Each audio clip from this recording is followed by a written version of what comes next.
مرحبا. أول شيء بتمنى الشفاء العاجل لضحايا العمل الإرهابي اللي صار بفرنسا، وبتمنى الرحمة للضحايا اللي صارت كمان بالعمل الإرهابي. أنا حابب أوصل صورة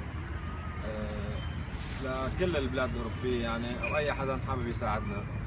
نحن اللي عم بيصير معكم يعني عن جد صاير معنا، ما بعرف شو بدي أقول والله.